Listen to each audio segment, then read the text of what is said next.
Welcome to Waking Up with AI, a podcast from Paul Weiss, featuring your hosts Katherine Forrest and Anna Gressel. The only update you need on AI policy, law, and governance starts now.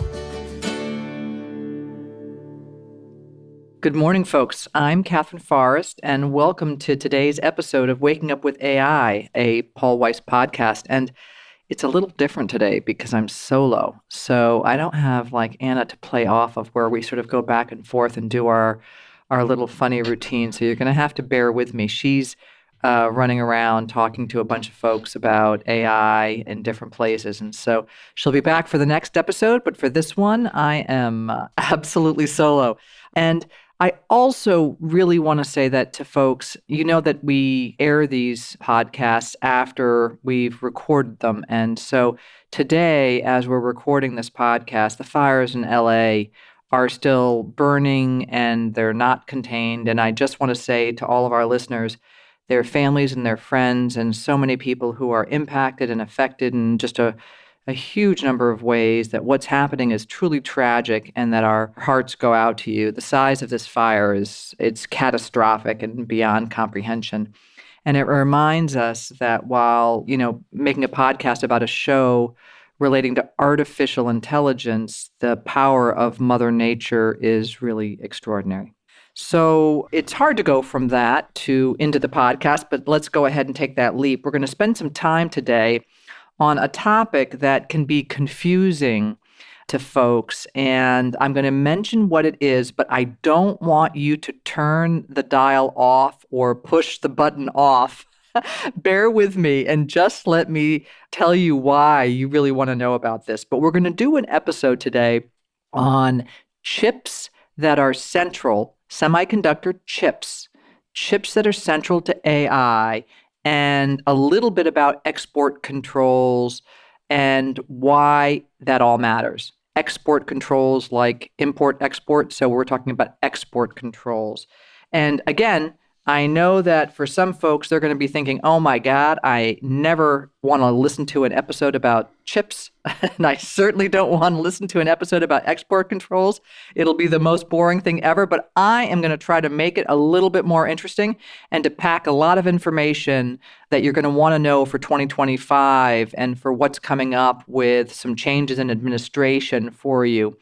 And I promise that if you're interested in AI, and I sort of assume that most of you are, or all of you are, since you turned this thing on to begin with, that you're going to want to know this information, because chips, processing power, and any restraints or restrictions on getting those chips that are central to AI is critical to improvements in AI and to where we are with AI today. So let's start with the story of why chips and export controls are both interesting and integral to the AI landscape. And I want to start with a couple of basic points. In prior episodes, we've talked a lot about the enablers of AI being things like data and processing power and energy. So one of those is the processing power. And processing power that enables AI comes with technological advances, and it comes with technological advances in chip technology, along with, of course, there's a lot of energy that's needed to power that. So we're going to talk about that in just a moment. So let's talk about what those chip advancements are. They are both in the design of the chip and the operational capabilities of the chip. And so now, what is a chip? And so a chip you might think of as like a chip. The word itself is sometimes now today in the AI context used in a way that is a synonym for different things. So chips are also things called CPUs, which are central processing units, which carry out the basic instructions of certain programs. The CPUs are not as critically relevant to what we're going to be talking about today as something else called a GPU, which is a graphics processing unit, which is a highly efficient processor that's really optimized for large-scale computations. So GPUs you can think of, for today's purposes, as a kind of chip.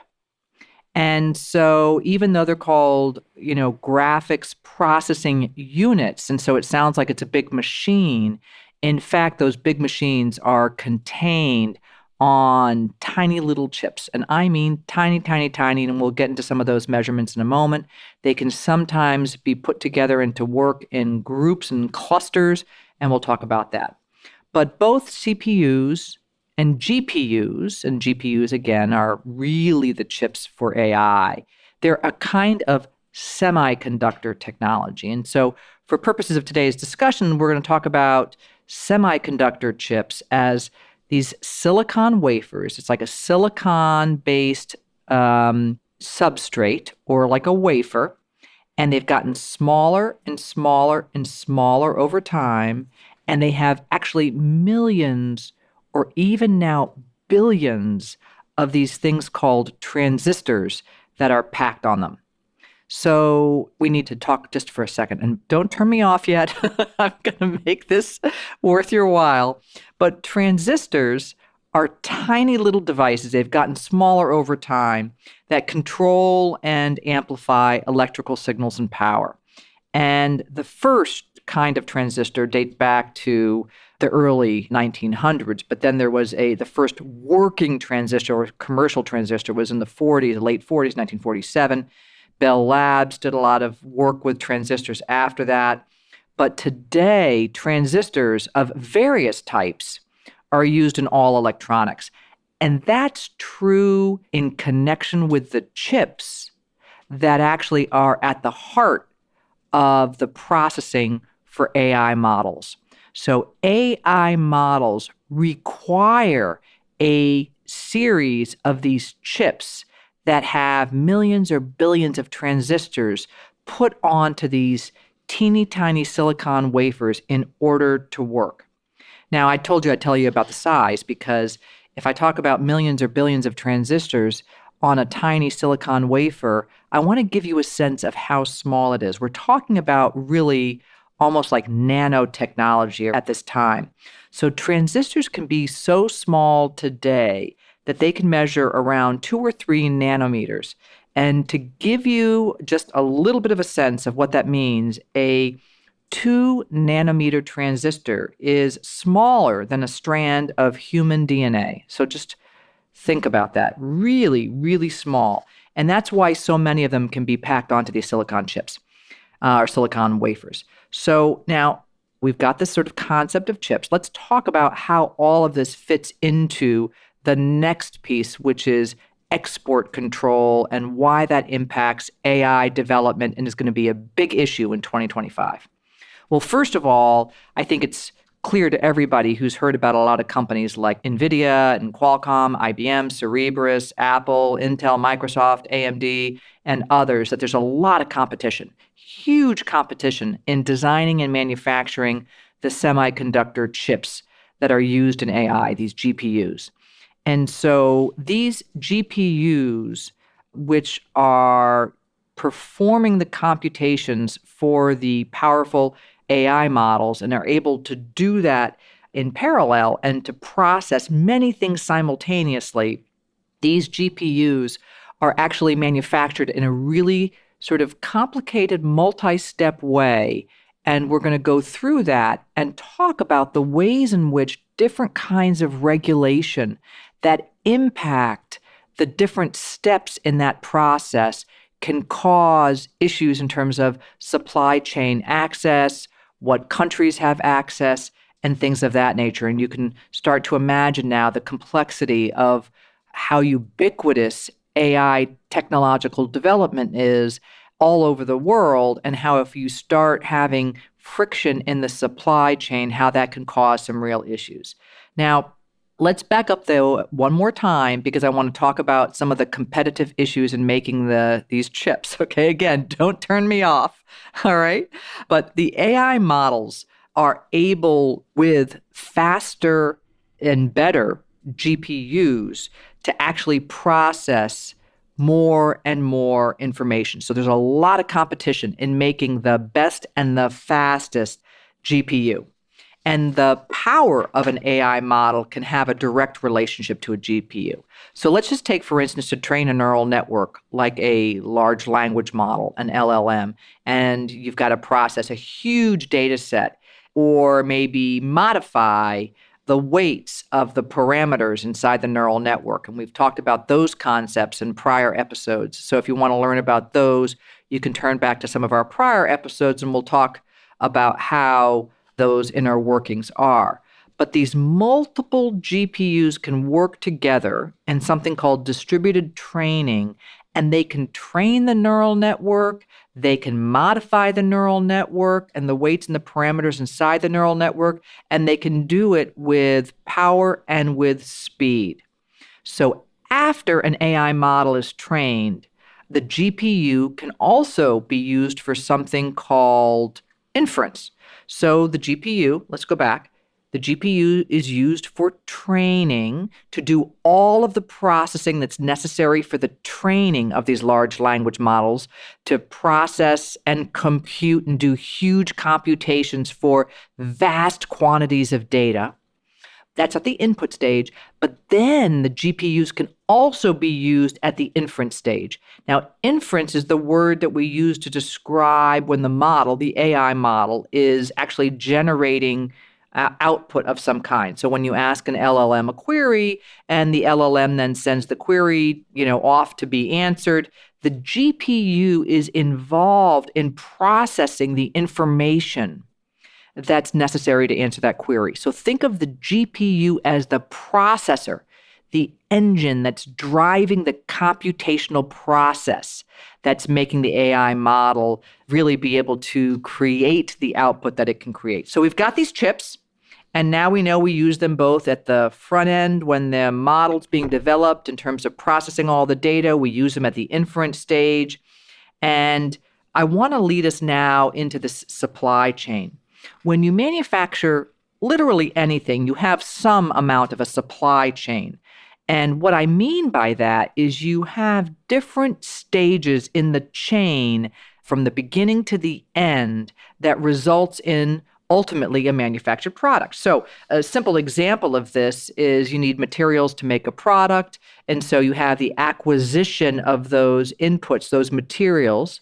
Then you have some sort of facility to make the product, and then you've got that facility located someplace. Then you've got maybe a manufacturing process that might be proprietary, and that can have a whole bunch of restrictions around it. In the AI context, the manufacturing process itself can be highly, highly confidential. And ultimately, you end up with a good and whatever has been manufactured. That may be then sent to another company who then distributes it.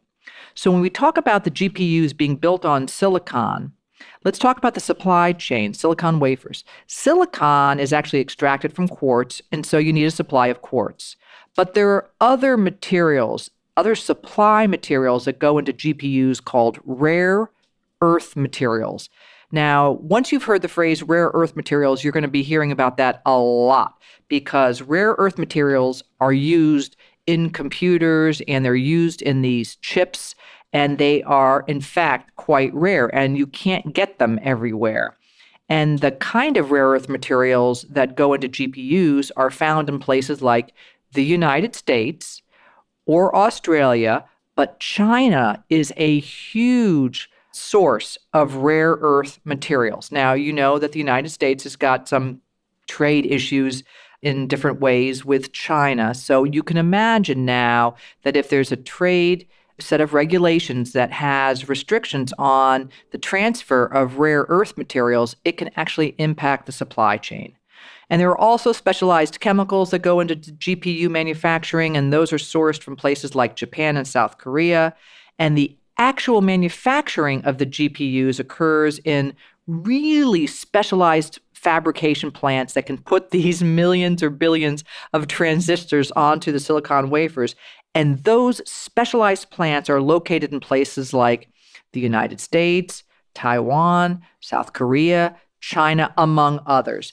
And then once the silicon wafers have the transistors on them and they're assembled and tested, that testing can occur in the location where they were fabricated or in other places such as China, Vietnam, or Malaysia. So you've got yet another step.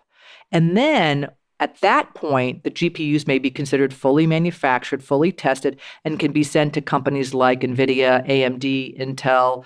We talked about Cerebras and other companies for distribution. And each of those companies will have its own proprietary arrangements with every point along that fabrication chain so that they are able to have their particular chip made, and the chips will be different as between the different companies. So advanced GPUs, really highly advanced GPUs, power advanced AI. And with all of this as background, then let's talk about the export controls. So export controls, meaning controls on exporting things from the United States, they can actually enter the process relating to GPU manufacture and distribution in various ways. It can be in terms of, as we've mentioned, the rare earth materials, the fabrication process itself, or the distribution itself. Now, one of the most controversial export control debates that we have today is going on right as we speak during the final sort of couple of weeks of the Biden administration. And when this airs, we might even be just before the hump of into the Trump administration. But we've got now a new rule called Export Control Framework for Artificial Intelligence Diffusion. And we'll talk about that in a moment. But let me say as backdrop, the United States has already restricted NVIDIA's A100 and H100 GPUs from being sold into China. So we already have, and there are other export restrictions. This is a very complicated regulatory area. But just to give you an idea, there are already some export restrictions on chips today. But we've got this rule called Export Control Framework for Artificial Intelligence Diffusion, which that's just like a confusing phrase. But in short, the rule limits how and to whom and the number of advanced GPUs. And when these GPUs exceed a certain performance threshold, how, to whom, and the number of them can be exported. And the rule imposes compute caps on certain countries. And there are some argue that limits on those countries to undertake the processing that's necessary to compete or innovate at the highest level will create its own problems. Maybe those countries will be driven to other countries such as China or elsewhere to have alternative supply. There are a vast number of voices on all sides of this debate, and there are some who believe that because these AI chips are essential to innovation and to U.S. leadership in innovation, that export controls having any impact on that and sending buyers to other countries can have a negative impact. And one point that gets made is that U.S. companies that make GPUs are going to now have limitations imposed on the markets that they can serve. But there's also a second concern that these export rules could drive a wedge between the United States and its partners or allies. And then there's an additional concern that among the countries that are impacted or limited in receiving a certain number of these chips, that they are also going to have incentives to go elsewhere. So there are voices all over this debate that are not necessarily going to find a point of alliance, even as between them, even just the U.S. voices. Senator Ted Cruz has actually said, look, export controls may have a role for very sensitive technology, but this rule, according to Ted Cruz, has gone too far. So it's really a debate to be watched. And one interesting part of the rule that gets mentioned a lot is called the AI 20, which is a portion of the rule which designates 20 countries that are given sort of VIP access to otherwise restricted GPUs. There are some countries that are excluded from that, at least at this point in time: Saudi Arabia, Singapore, Mexico, the UAE, among others. So it's very complicated. And then there's a piece of the rule called the data center validated end users. Yet again, an incredibly complicated concept and set of terminology. But that data center validated end users who are hyperscaler cloud providers like Amazon or Microsoft in the United States, they're so big they're called hyperscalers, and they're cloud providers. And they are allowed to ship GPUs to themselves, to certain facilities, to themselves outside the United States. But they have very significant reporting obligations that are also subject to lots of debates. So in general, there's a significant issue with this rulemaking coming at the tail end of the Biden administration, and a bunch of folks are saying they may not have gotten as much stakeholders say because of the timing. Others obviously are in favor of the rule. So we've really got a lot of debates, and we're going to see now what the Trump administration does with this rule.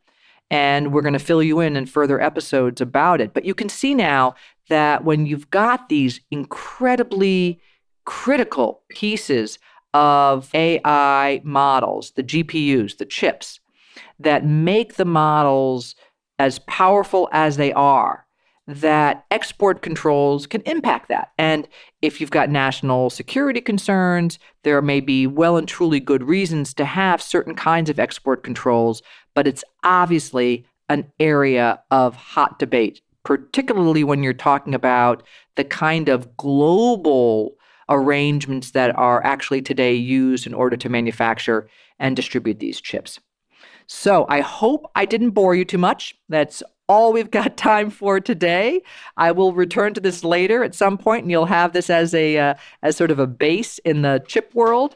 I'm Katherine Forrest. Thanks for tuning in to the episode that we just had on Waking Up with AI, a Paul Weiss podcast. Thanks.